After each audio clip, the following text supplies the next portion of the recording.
It's incredibly powerful and it's incredibly generous and thoughtful. And it always reminds me of some of the people out there that have flight shamed people for going to getting on airplanes and the impact on the Yeah, environment, which I'm a massive proponent of environmental yeah, conservation. And there's a point there that's missing, and that's if you want to.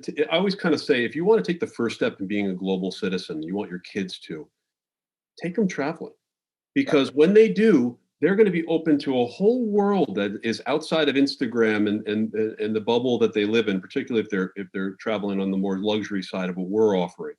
They also benefit, in addition to their trip dollars. Organizations like yourselves are also taking some of your profits and creating something that's sustainable in terms of jobs and like everything you just outlined. It's so powerful. So when you work with people like us, you get the benefit yourself. We make it easy. You don't have to lift a finger. You get these incredible experiences that last a lifetime. But you Mhm. also make a difference, and you make a difference in your life and somebody else's life. You're richer for the experience. Matthew Upchurch came out the other day. He's the CEO of Matthew. He's the CEO of Virtuoso.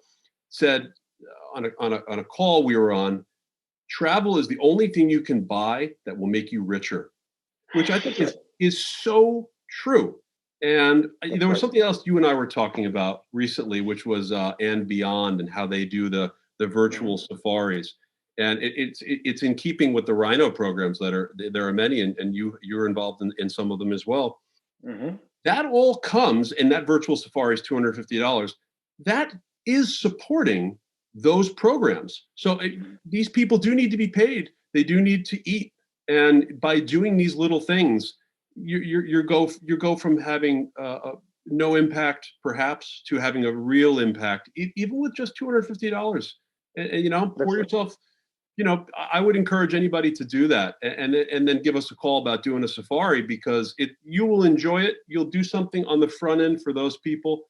It's just in our DNA to care about these types of things. So I love that you care so much. No, and I think you've nailed it. I've had the same conversations with some of those people that are flight shaming about getting on airplanes. We always wondered, well, what would happen if nobody flew anywhere and and all flying shut down? Well, you got your answer. Yeah. Just take a look. You got your answer. 80% of our destinations are third world destinations. And in those destinations, unemployment rates went from 12.5% to 40%, from 30% to 70%, all because people weren't getting on airplanes.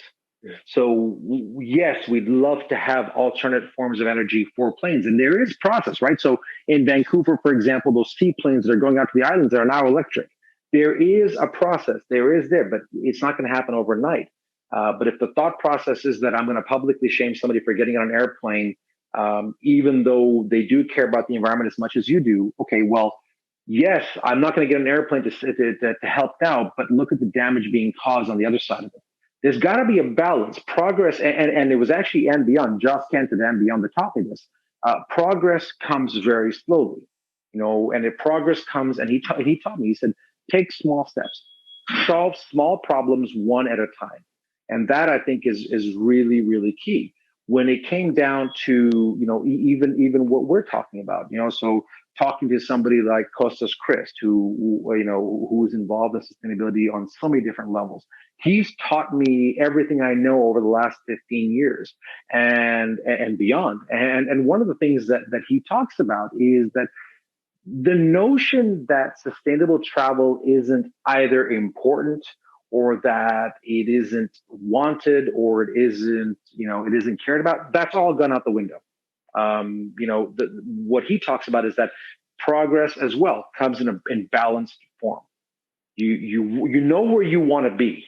We want to be flying where planes have zero emission. We want to be where we can actually contribute, as you said, to local communities.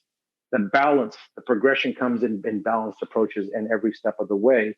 And it is about supporting local communities, about getting involved and actually giving people hope.